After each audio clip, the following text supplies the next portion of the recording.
मग 2019 मध्ये अर्थशास्त्राच्या क्षेत्रात नोबेल पुरस्कार मिळवला होता. It's an honor and a privilege to convey to you on behalf of the Royal Swedish Academy of Sciences. आणि ते व्यक्ती भारतीय नागरिक नव्हते, फक्त त्यांचा जन्म भारतात झाला होता. एकूणच 2014 नंतर भारताला आतापर्यंत कोणत्याही क्षेत्रात नोबेल पुरस्कार मिळाला नाहीये. प्रदूषण असो, गरिबी असो, भूक असो किंवा बेईमानी असो, तिथे भारत सर्वात अग्रेसर आहे. आम्ही आज कसला शोध करायला चाललो आहोत? आम्ही वेडे आहोत का? आम्ही सर्व काही आधीच शोधून ठेवलंय, मग आम्ही का काही शोधायला जाऊ? आणि सर्व आम्ही आधी शोधून ठेवलं आहे म्हणून तर हे सर्व आमच्यावर जळतायत. आम्हाला तर सर्व काही स्वतः साक्षात ब्रह्माच्या मुखातून मिळालं आहे 100 ट्रिलियन वर्षांपूर्वी. आम्ही का काही शोध करावा? त्यांच्याकडे ॲस्ट्रॉनॉट्स असतात तर ते शोध करतात, तर आमच्याकडे ॲस्ट्रॉटॉक असतो. इथे खूप वेदना होतात म्हणून मी व्यंग करतोय. हे चित्रपट बनवतात तर चोरी करून, गाणी गातात तर चोरीची, कपडे घालतात तर डिझाईन चोरी करतात. आज भारतात अंधविश्वासाला आणि रूढीवादिताला आणि पोकळ परंपरांना जितकं वाढवलं जातंय तितकं आजपासून 50 वर्षांपूर्वीही वाढवलं गेलं नव्हतं.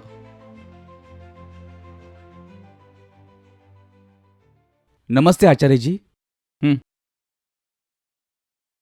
आचार्यजी, आजचा प्रश्न आपल्या एका सहभागीद्वारा आहे, पण ते सध्या ऑनलाईन उपलब्ध नाहीत, त्यामुळे त्यांच्या वतीने मी आपल्याला विचारू इच्छितो. जी रुक्माजी आहेत छत्तीसगडमधून. त्या विचारत आहेत की आचार्यजी, 2024च्या नोबेल पुरस्कारांची घोषणा 7 ऑक्टोबर ते 14 ऑक्टोबर दरम्यान करण्यात आली. जेव्हा यावर विचार केल्यावर असे दिसून आले की भारताने 2014 पासून शांतीच्या क्षेत्रात एक नोबेल पुरस्कार मिळवला होता. मग 2019 मध्ये अर्थशास्त्राच्या क्षेत्रात नोबेल पुरस्कार मिळवला होता. आणि ते व्यक्ती होते ते भारतीय नागरिक नव्हते, फक्त त्यांचा जन्म भारतात झाला होता. एकूणच 2014 नंतर भारताला आत्तापर्यंत कोणत्याही क्षेत्रात नोबेल पुरस्कार मिळाला नाही. आपण त्या क्षेत्रांमध्ये शीर्षस्थानी आहोत ज्यात कोणताही देश शीर्षस्थानी राहू इच्छित नाही. प्रदूषण असो, गरिबी असो, भूक असो किंवा बेईमानी असो, तिथे भारत सर्वात वर आहे. या सगळ्याचा थेट संबंध आपल्या शिक्षणाशी, आपल्या विचारांशी किंवा कामाप्रती प्रामाणिकतेशी आहे का? यावर कृपया मार्गदर्शन द्या आणि सूक्ष्मतेने विचार करण्यास मदत करा.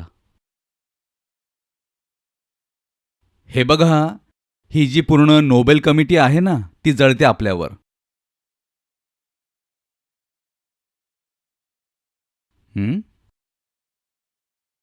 म्हणून ते आपल्याला नोबेल देत नाहीत. नाहीतर दरवर्षी 8 नोबेल आपल्याला मिळायला हवेत. 8 नोबेल. नाही फरक पडत की 8 क्षेत्रांमध्ये तर मिळत देखील नाहीत. एक एक क्षेत्रात 2-2 मिळायला हवेत. आपण असे चमत्कारी लोक आहोत.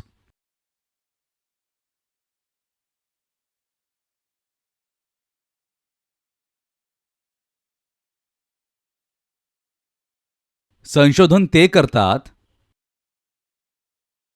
ज्यांना माहीत नसते. आम्ही विश्वगुरू आहोत ना, आम्हाला सर्व काही आधीच माहिती आहे.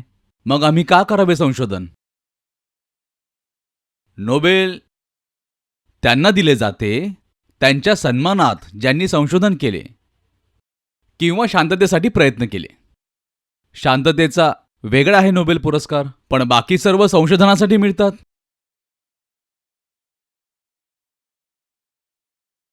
इकॉनॉमिक्स असो, विज्ञान असो, तिथे तुम्ही काहीतरी शोधाल तेव्हा मिळेल. आम्ही कसला आज शोध करायला निघू? आम्ही वेडे आहोत का? आम्ही सर्व काही आधीच शोधून ठेवलंय. आम्ही का बरं काही शोधायला जाऊ? आणि सर्व आम्ही आधीच शोधून ठेवलं आहे म्हणून तर हे सर्व आमच्यावर जळतायत.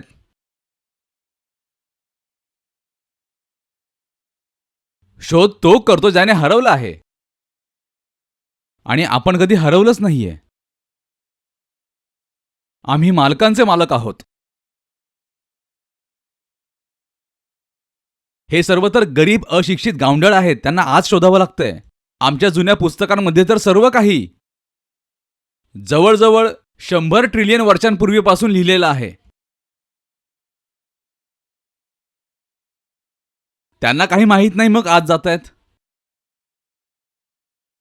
बघा, मॉलिक्युलर बायोलॉजीमध्ये काय नवीन शोध करू शकतात, फिजिक्समध्ये काय नवीन शोध करू शकतात, इकॉनॉमिक्समध्ये काय नवीन संशोधन करू शकतात, हे सर्व आज करतायत. आम्हाला तर सर्व काही स्वतः साक्षात ब्रह्माच्या मुखातून मिळालं आहे. 100 ट्रिलियन वर्षांपूर्वी. आम्ही का काही शोध करावा? आम्हाला तर सर्व काही मिळालं आहे. कधी कधी थोडं वर खाली होतं तेव्हा आम्ही त्याचे मेंटेनन्स करतो, ज्याला म्हणतात जुगाड.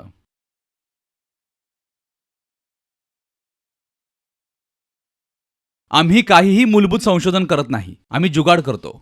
आम्ही शोध करत नाही, आम्ही जुगाड करतो. कारण आता तर हेही म्हणता येणार नाही की प्रकरण पैशांचं आहे.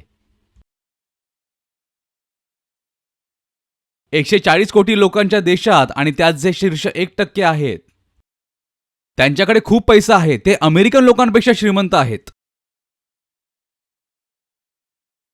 संपूर्ण आशिया सर्वाधिक अब्जाधीश भारताच्या मुंबई शहरात आहेत. तर आता हेही म्हणता येणार नाही की भारत गरीब देश आहे, मग गरीब कशाचं संशोधन करेल? कसली गरिबी?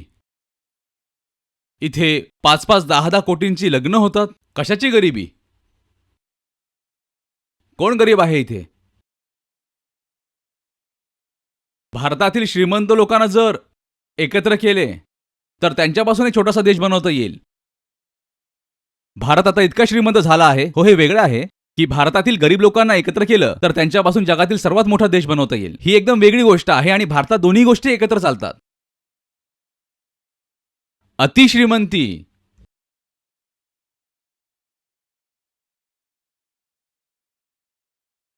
आणि उपाशीपोटी झोपणारी गरिबी दोन्ही एकत्र चालतात आपल्या इथे.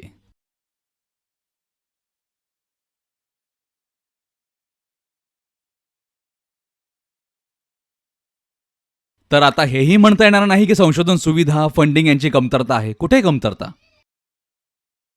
तर कमतरता कुठे? कमतरता नक्कीच आपल्या विचारांमध्ये आणि आपल्या संस्कृतीमध्ये आहे. आम्हाला नाही शोधायचे. आमच्या मते सर्व काही आधीच शोधलेलं आहे. आमच्या दृष्टीने शोधून आम्ही करणार तरी काय? ज्यांनी शोधन केलंही त्यांना काय मिळालं? त्यांनी मृत्यूवर विजय प्राप्त केला का? त्यांना मोक्ष मिळाला का? त्यांनी मद, मोह, मात्सर्य, भय, लोभ, क्रोधावर विजय मिळवला का? आम्ही मिळवला आहे. म्हणून आम्हाला कोणत्याही प्रकारच्या संशोधनाची गरज नाहीये. कारण सर्व प्रकारच्या संशोधनानंतरही तुम्ही मद, मोह, मायाच्याच तर जाळ्यात अडकलेले आहात. आम्ही तर थेट मद, मोह, मायाच्या जाळ्यालाच कापून टाकले. आम्ही मुक्त आहोत. अरे, ज्याला साध्यच मिळालं आहे तो साधनाची व्यवस्था करून काय करणार? हे सर्व अजून बालक आहेत पश्चिमवाले. त्यांच्या संस्कृती अजूनही गुडघ्यावर रांगत आहेत, काल परवा जन्मलेली आहेत. आपण खूप जुने आहोत. ते ज्या दिशेला जात आहे शोध वगैरे करायला, त्या दिशेने आम्ही शोध करून केव्हाच परत आलो आहोत. तर मग या लहान मुलांना खेळू द्या, त्यांचे दिवस आलेत. आम्ही वयस्कर आहोत, आम्ही प्रौढ आहोत. आम्ही तर फक्त साक्षी भावाने बसून या मुलांना खेळताना पाहू. खेळतायत मुलं. पार्टिकल एक्सिलरेटर बनवला आहे नवीन. अरे काय पार्टिकल एक्सिलरेटर? आम्ही तर थेट युगाने एक्सिलरेट करून देतो. आमच्या पुस्तकांना जाऊन विचारा. तुम्ही काय छोट्या मोठ्या गोष्टी बनवत आहात? आम्ही सर्व आधीच करून ठेवलंय. बिन देअर डन दॅट.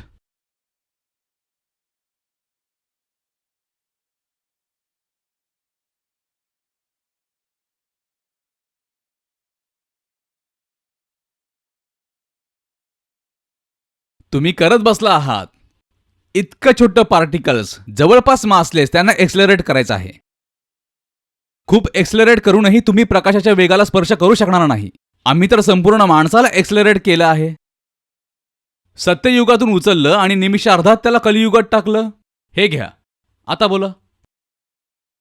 तुम्ही पार्टिकल एक्सलेटर तयार करत आहात. आम्ही तर कधीच पर्सन एक्सलेटर बनून बसलो आहोत आणि प्रकाशाच्या वेगाचंही उल्लंघन करून बसलो आहोत. काय प्रकाशाचा वेग? जहाँ न जाए रवी वहाँ जाए कवी. रवीला म्हणा ठेव आपली लाईट.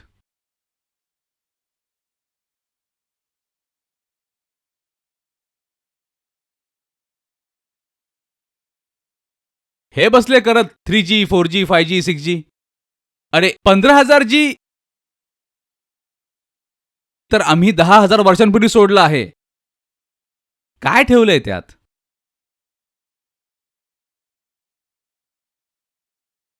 इंटरनेटचंच ना जाळं. सर्व प्रकारची जाळे आम्ही कापल्या आहेत. अरे मायाजाळ असतं. आम्ही मुक्त. आम्ही काय करू याचं? पागलांसारखे आर्टिफिशियल इंटेलिजन्स. आमच्याकडे तर खरं इंटेलिजन्स आहे. आमच्याकडे आर्टिफिशियल इंटेलिजन्सवर काहीही संशोधन होणार नाही. जरी त्या संशोधनाला न करण्यामुळे आम्ही आधीच छोटे छोटे खेडेगावसारखे छोटे छोटे देश चीन वगैरे जरी आम्ही त्यांच्यापेक्षा 20 वर्ष मागे राहिलो तरी कारण आम्ही AI वर ना संशोधन केलं ना पैसे गुंतवले. पण आम्ही म्हणतो आर्टिफिशियलच तर आहे. अरे आम्ही खरे देश आहोत, असली देश आहोत. तुम्ही करा जितकं संशोधन करायचं आहे. जेव्हा कराल तेव्हा आम्ही म्हणू हे तर आम्ही 500 वर्षांपूर्वीच केलंय. तुमचं काम आहे संशोधन करणं, आमचं काम आहे म्हणणं हे सर्व तर आम्ही 500 वर्ष खूपच लहान म्हटलं. 500 ट्रिलियन वर्षांपूर्वीच केलं होतं. तुम्ही संशोधन करून आणा, ठेवा इथे. आम्हाला काही करायचं नाही. आम्हाला फक्त म्हणायचंय हे सर्व तर आम्ही कधीच केले. यात काय? काही नाही. आणि तुमच्याकडे बुद्धिमत्ता नाहीये म्हणून तुम्हाला कृत्रिमरित्या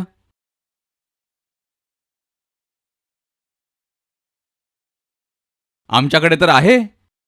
आम्ही नैसर्गिक बुद्धिमान आहोत. AI. तुम्ही ठेवा तुमचे AI. तर हे नोबल तुमच्या मुलांचा खेळ आहे.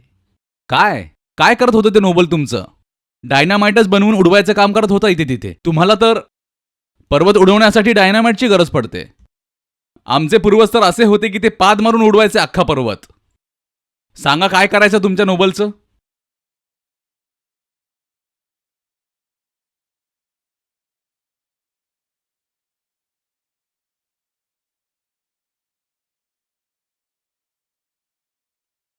तो जो पुरस्कार त्या वैज्ञानिकाला मिळतो ना रुक्माजी, पुरस्कार त्या वैज्ञानिकाला मिळत नाहीये, तर त्याच्या पूर्ण समाजाला मिळत आहे. वैज्ञानिक असाच काही आभाळातून पडत नाही. तो समाजाच्या जमिनीतून उभा राहतो. जसा समाज आहे तसा नसेल तर तो वैज्ञानिक सुद्धा तसा होऊ शकला नसता.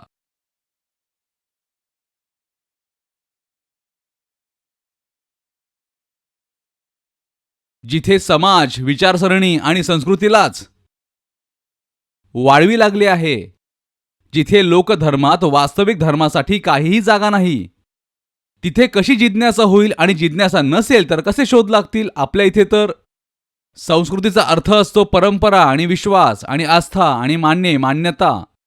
आणि नोबेल पुरस्कार मिळतो जेव्हा आपण मानत नाही. आम्ही मानत नाही, आम्ही जाणण्यासाठी शोधतो, तेव्हा नोबेल पुरस्कार मिळतो. का मिळावा?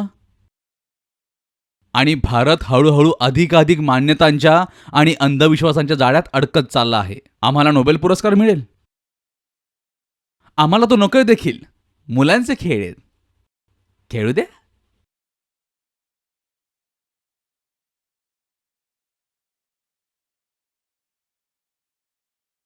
काय ठेवले? थोडेफार पैसे देतात.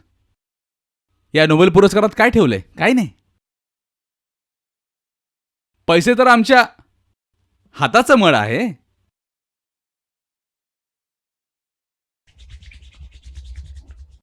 अरे साला निघत का नाहीये?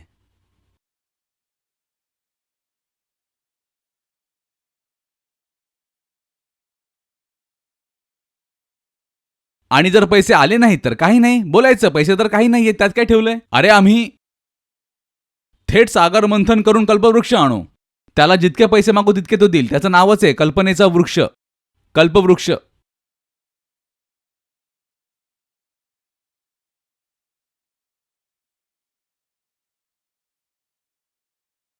त्यांच्याकडे असतात ॲस्ट्रॉनॉट्स आणि ते शोध करतात, तर आमच्याकडे असतो ॲस्ट्रोटॉक. तुम्हाला खूप मेहनत करावी लागते. तुम्ही यान बनवता, अंतराळ यान, आणि जाता आणि शोध करता. आम्हाला नाही करायचं. आमच्याकडे बाबाजीची बुटी आहे. हो, गुडगुड गुडगुड गुडगुड. झालं ॲस्ट्रो. संपलं. तुम्ही तरी किती दूर जाल? बाबाजी तर डोळे बंद करतात आणि तुम्हाला ब्रह्मांडाच्या पारच्या ब्रह्मांडात पोचवतात. आणि तुमची तर अवकात नाही की बाबाजींना तुम्ही नोबेल पुरस्कार द्याल. ते अल्फ्रेड नोबेलची पण कुंडली काढतील. तुम्ही त्यांना नोबेल पुरस्कार देणार? नोबेल पुरस्कार तो तरीही मानवश्रम, उद्यमशीलता, रचनात्मकतेच्या काही मोजक्या क्षेत्रांमध्ये दिला जातो. आणखीही क्षेत्र असतात, आम्ही त्यातही कुठे आहोत सांगा ना. इथे खूप वेदना होतात म्हणून मी व्यंग करतोय.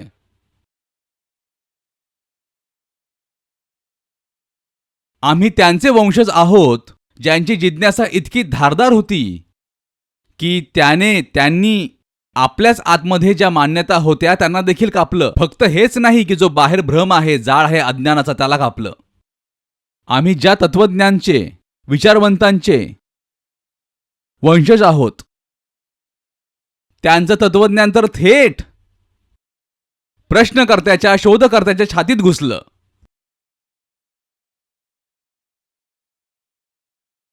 एक ते होते आणि एक आम्ही आहोत त्यांची नालायक मुलं.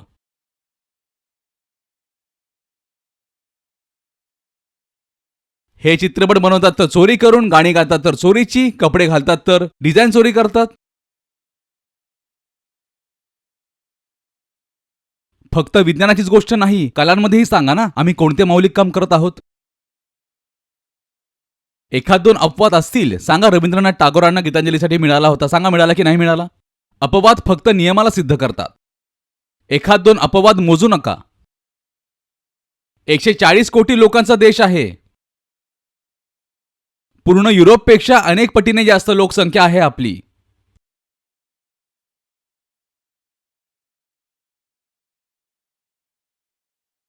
काय करतोय आपण?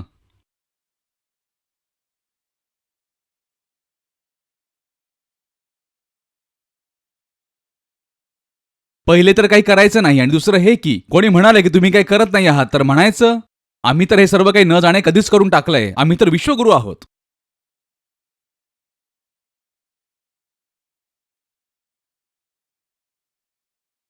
चीनला बघा, तिथे दरवर्षी किती पेटंट फाईल होतात. आणि मग भारताकडे बघा, तिथल्या संशोधनाची गुणवत्ता बघा आणि इथली बघा. आणि अद्याप 30-33 वर्षांपूर्वीपर्यंत चीन आणि भारताची आर्थिक स्थिती अगदी बरोबर होती. जवळजवळ 1985-90 पर्यंत चीन आणि भारतात कोणताही फरक नव्हता. त्यांची लोकसंख्या थोडी जास्त होती बस. त्याशिवाय प्रति व्यक्ती उत्पन्न अगदी तसंच होतं. खरं तर बऱ्याच बाबतीत आपण त्यांच्यापेक्षा चांगले होतो. आपल्या संस्था त्यांच्यापेक्षा चांगल्या होत्या 30-33 वर्षांपूर्वी. आम्ही आणि आज बघा ते कुठे उभे आहेत.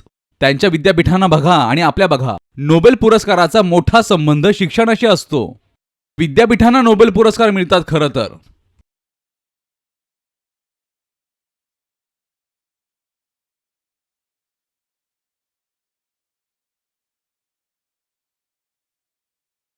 माझा एक वर्गमित्र,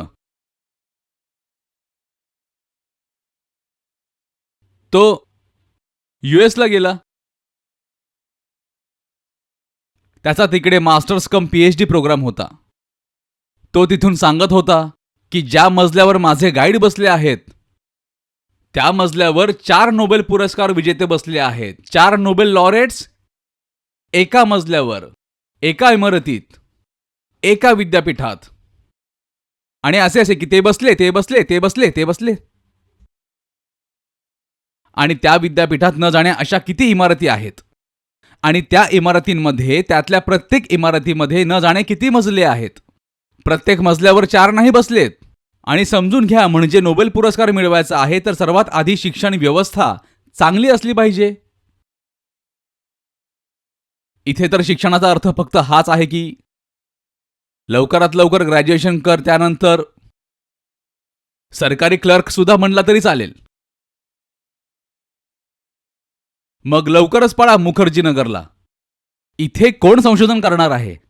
आणि संशोधन असं नाही की भारतीय करू शकत नाहीत. असं थोडीच आहे की आपल्या जीन्समध्ये काही समस्या आली आहे हेच भारतीय जेव्हा बाहेर जातात तेव्हा करतात. हरगोविंद खुराना यांना आठवा.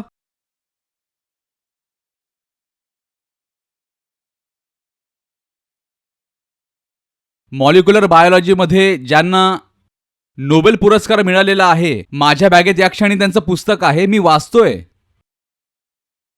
आजही वाचत होतो. पुस्तकाचं नाव आहे व्हाय वी डाय. ते भारतीयच आहेत.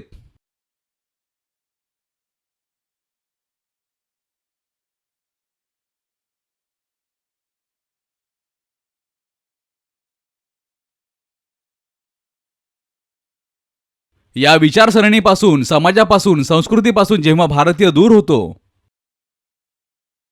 तेव्हा हिऱ्यासारखा चमकतो.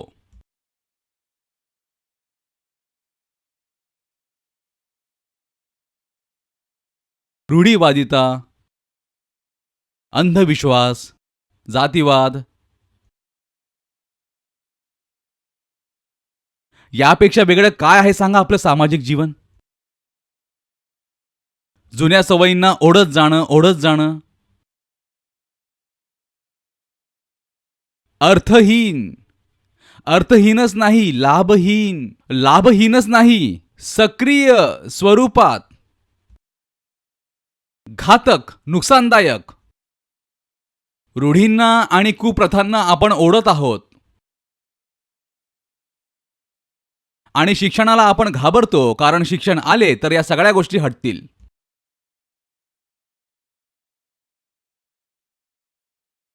आपण विद्यापीठांबद्दल बोलत आहोत. दक्षिण पूर्व आशिया जवळजवळ त्याच वेळी स्वतंत्र झाला होता जेव्हा भारत झाला होता.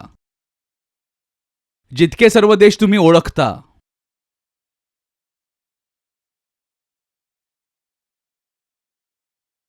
कोरिया सुद्धा जवळजवळ त्याच वेळी. खरं तर दुसऱ्या महायुद्धानंतर वसाहतवादाचा अंत झाला, कारण सर्व एकमेकांशीच लढून नष्ट झाले. मग वसाहती गुरुच नष्ट झाला तर वसाहती कुठून टिकणार? आणि सगळ्यात मोठी वसाहत ब्रिटनची होती. तर सर्व स्वतंत्र झाले एका झटक्यात. 1945 ते 1952 दरम्यान सर्व फुर झाले. चीनलाही आपण मानू शकतो की तेव्हा स्वतंत्रता मिळाली. आता जरी तुम्ही म्हणणार नाही की चीन कोणाची तरी वसाहत होती, पण तो देखील खूप दमित होता, शोषित होता. त्यामध्येही मोठा अंतर्गत विरोध होता. आणि Korea, Indonesia, Malaysia, Thailand, Vietnam, Cambodia, Singapore सुद्धा. सिंगापूर काय होतं? एक छोटंसं पोर्ट ऑफ कॉल जिथे काही विकास नव्हता. हे सर्व भारतासोबत स्वतंत्र झाले.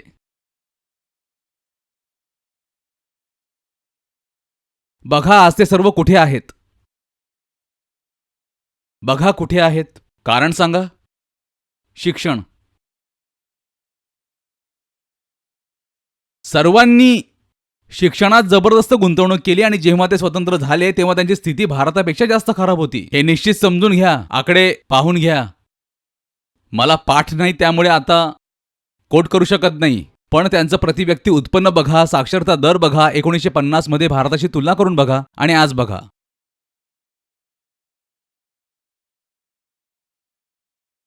जपानने तर थेटच फक्त विनाश सहन नाही केला होता, तर 2 आण्विक बॉम्ब देखील घेतले होते. आण्विक. मग जपानला लोक म्हणतील की आधीच औद्योगिकदृष्ट्या विकसित होता आणि बरेचदा मी जपानला गिनतीत घेत सुद्धा नाही.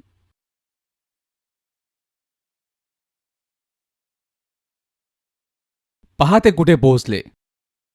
कारण त्यांनी हे मान्य केले की आम्ही अशिक्षित आहोत, आम्हाला काही माहीत नाही, आमच्या मुलांना सर्वाधिक शिक्षणाची गरज आहे. आम्ही म्हटले शिक्षणाची काय गरज? आपली परंपरा पुरेशी आहे. शिक्षणाची गरजच काय?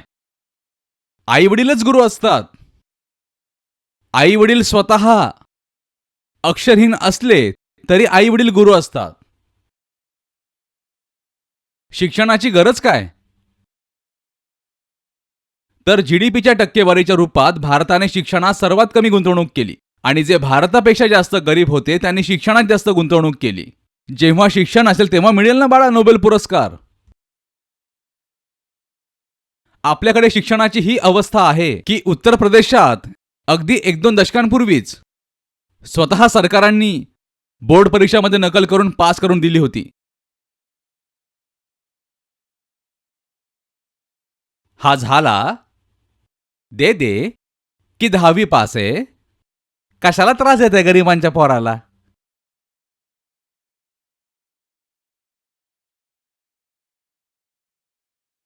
मी का म्हटलं गरीबाचा मुलगा? कारण गरीबाची मुलगी 10वी पर्यंत पोहोचतच नाही. गरीबाची मुलगी तर प्राथमिक शाळेतच ड्रॉप आउट होते. 10वी पर्यंत कशी पोहोचणार? आम्हाला नोबेल पुरस्कार हवाय. आम्ही मारी क्युरी काढू. ज्यांना 2-2 नोबेल पुरस्कार मिळाले होते कसे काढू? आमच्या मुली तर प्राथमिक शाळेतच बाहेर पडतात. शिक्षणाच्या ऐवजी आमच्याकडे फक्त पोकळ गर्व आहे. खूप मोठा गर्व आहे आम्हाला. आम्ही हे आहोत, ते आहोत, विश्वगुरू आहोत. विश्वगुरू होण्यास योग्य ते होते. कपिल आणि कणाद आणि पतंजली आणि आर्यभट्ट ते येऊन म्हणाले की होय आम्ही आहोत, तर समजतंय. याज्ञवल्क्य उभे राहतील, अष्टावक्र उभे राहतील आणि म्हणतील की आम्ही विश्वगुरू आहोत, तर समजून येते. आज आपल्याला काय हक्क आहे की आम्ही म्हणावे की आपण विश्वगुरू आहोत?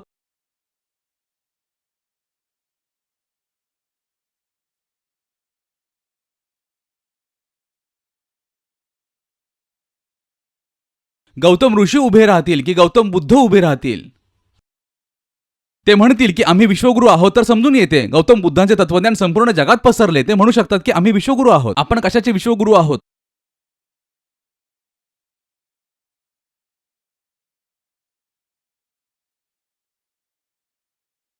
शिक्षण बेटा, शिक्षण. आणि शिक्षणामुळे भारताचे नेते खूप घाबरले आहेत. कारण जर जनमानस शिकले तर सर्वप्रथम हे नेते त्यांच्या योग्य जागी बसवतील.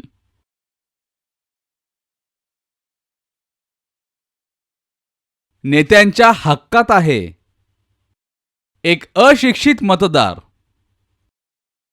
जनता जितकी अडाणी असेल, गावंढळ असेल, त्याला तितक्या सोप्या पद्धतीने मूर्ख बनवता येईल. तर सांगा, नेते लोक शिक्षणात गुंतवणूक का करतील?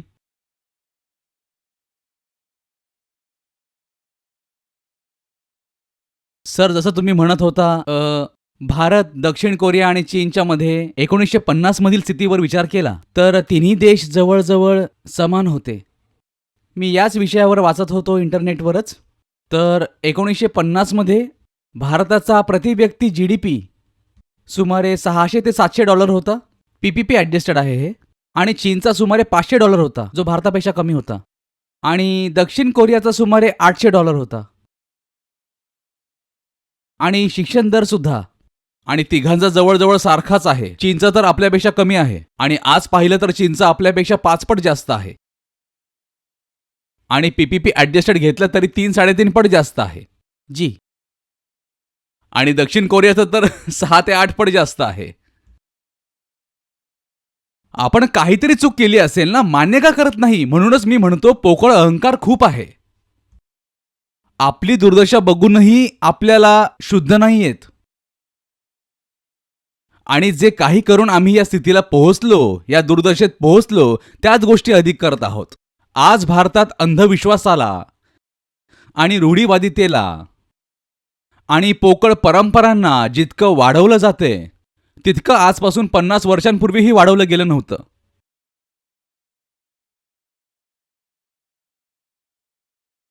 स्वातंत्र्यानंतर सतत चुकत आलो आणि आता त्या चुकांना सुधारण्याऐवजी त्याच चुकांना अधिक वाढवत आहोत.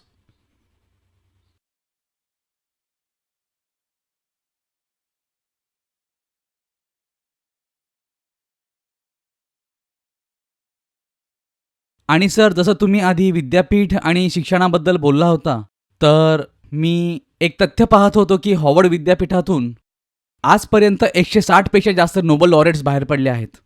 आणि स्टॅनफर्ड विद्यापीठाबद्दल बोलायचं झालं तर तिथे हा आकडा 87 आहे. आणि UC बर्कलेमध्ये 107 पेक्षा जास्त आहे. तेच तर, हे बघा, संस्थेला मिळतो नोबेल. ज्याला मिळतो तो संस्थेचा प्रतिनिधी असतो. तो स्टॅनफर्डला मिळतोय वास्तवात. त्यांनी असं वातावरण तयार केलं की तिथे लोक जाऊन निर्भयपणे, निसंकोचपणे, निशंकपणे नवीन, तगडी, मौलिक, मूलभूत संशोधन करू शकेल. तिथे असं होत नाही की भारतात जर एक विभाग आहे जिथे कर्मचाऱ्यांना मानलं जातं की ते मल्टीपर्पज आहेत, काहीही करतील, तर तो असतो शिक्षण विभाग. निवडणूक आली की त्यांना निवडणूक ड्युटीवर लावा. निवडणुका ही फक्त लोकसभेच्या नाही, अगदी खालच्या स्तराची निवडणूक असली तरी त्यावर शाळेच्या शिक्षकाला ड्युटीवर लावतात. जणू त्याच्या कामाचं काही वजनच नाही, काही सन्मानच नाही. विदेशात शिक्षक तो बनतो जो बाकी सर्व काम करण्याच्या योग्यतेपेक्षा जास्त योग्यतेचा असतो. आणि भारतात आपण असं वातावरण तयार केलं आहे की शिक्षक तो बनतो जो कुठल्याही कामाचा नाही. काही असतील अपवाद, त्यांना नमस्कार. भारताची अशी परिस्थिती आहे की जर कोणीतरी म्हणालं की मी शिक्षक आहे, तर आमचे उत्तर भारतीय हिंदी भाषिक लोक त्यांच्या घरी लग्न करू इच्छित नाहीत. म्हणतील शिक्षक आहेत, याला थोडीच मुलगी देऊ, शिक्षक आहे. येथे आपण कोणत्या क्षेत्रात नोबेल पुरस्कार मिळवू? आणि नोबेल पुरस्काराची गोष्ट नाही तर अगदी उलटे जा ना. तुम्हाला गोल्डन ग्लोब्स किती मिळाले? तुम्हाला अकॅडमी अवॉर्ड्स किती मिळालेत?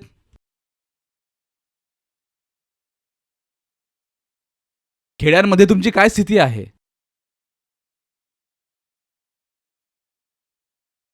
ह्या सर्व गोष्टी दिवस रात्र बघतो आणि खूप वाईट वाटतं.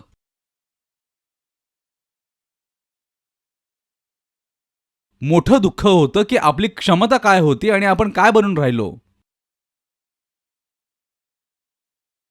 किती गोल्ड मेडल्स आणले आहेत यावेळी ऑलिम्पिकमध्ये? अरे सांग तो उघडून, नुसती मान का डोलवतोस? जी 0. है, म्हणूनच भारताने शून्याचा शोध लावला होता.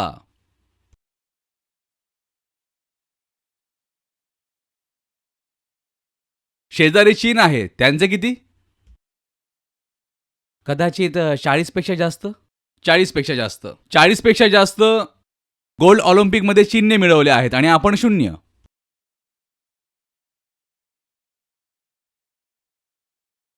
आणि आम्हाला याच गोष्टीचा मोठा अभिमान आहे की जगाला 0 भारताने दिला. आणि त्याच गोष्टीला आपण वारंवार सिद्ध करतो 0 आणून आणून जगाला आठवण करून देण्यासाठी. आम्ही जगाला 0 दिला आणि आम्ही 0 देतच राहू.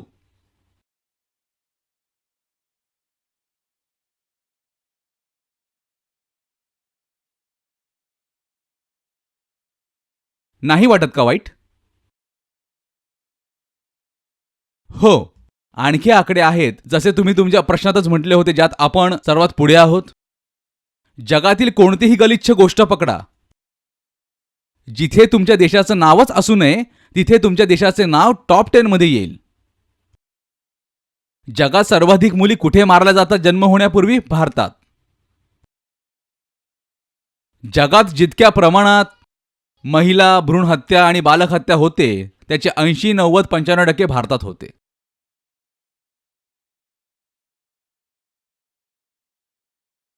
अजून काय म्हणता? हवा कशी आहे? घे जरा जोरजोरात 2-4 वेळेस श्वास घे. नको घेऊच, नाही तर कॅमेऱ्याच्या समोर बेशुद्ध पडशील. AQI मध्ये आपण सगळ्यात पुढे आहोत. हिम्मत आहे का कोणाची आपल्या पुढे जातील? पकडा स्वित्झर्लंडवाल्यांना, अमेरिकन्सना, कॅनडावाल्यांना आणि सांगा की तुम्ही आमच्या 1/20 ही मिळवून दाखवा. आता आपण 700-800 वर बसलो आहोत. जर आईचं दूध प्यायला असेल तर आमच्याकडे हेच चालतं. जर आईचं दूध प्यायला असेल तर अरे माहित नाही, आईचं दूध तर सर्वच पितात, प्राणी सुद्धा पितात. या आईच्या दुधात आपल्याकडे इतकी काय खास बात आहे? अच्छा चला, काही हरकत नाही. स्वित्झर्लंडवाल्यांना सांगा आईचं दूध प्यायला असेल तर आमच्या AQIच्या 120 करून दाखवा. ते बिचारे करू शकणार नाहीत, ते साधे लोक आहेत, ते हरतील.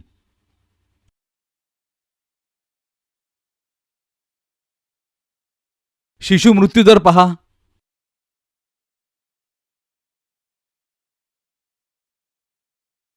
शाळांतून मुलांचा ड्रॉपआउट रेट पहा. नद्यांचं प्रदूषण दर पहा आणि स्तर पहा.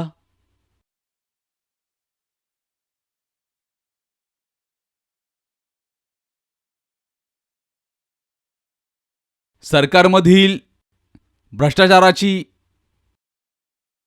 रँक पहा.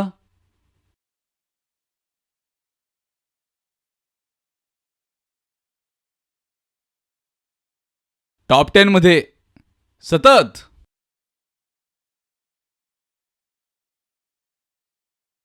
लाज मात्र आम्हाला वाटत नाही, गर्व काही तुटत नाही. आणि मी सांगतोय, जोपर्यंत आपला हा पोकळ आत्मविश्वास तुटणार नाही, जोपर्यंत आपण राष्ट्रीय स्वाभिमानाच्या नावावर फक्त भूतकाळाची धूळ उडवत राहू, तोपर्यंत आपल्याला वर्तमानात कोणतीही प्रगती होणार नाही.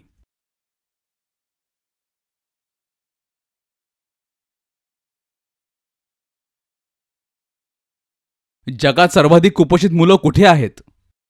भारतात.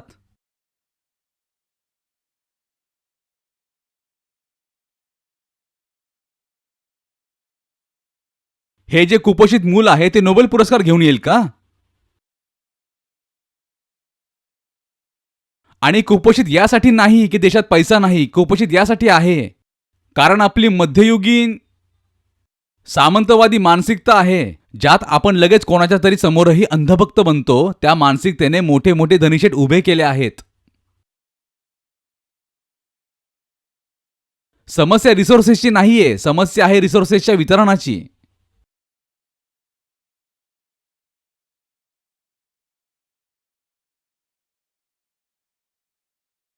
आणि रिसोर्सेसच्या वितरणाची आर्थिक समस्या नाहीये, ती सांस्कृतिक समस्या आहे. कारण आमचं हेच चालत आलं आहे की एक असतो सर्वे सर्वा आणि बाकी सर्वांचं काम त्याच्यासमोर असं उभं राहणं. Hero worship.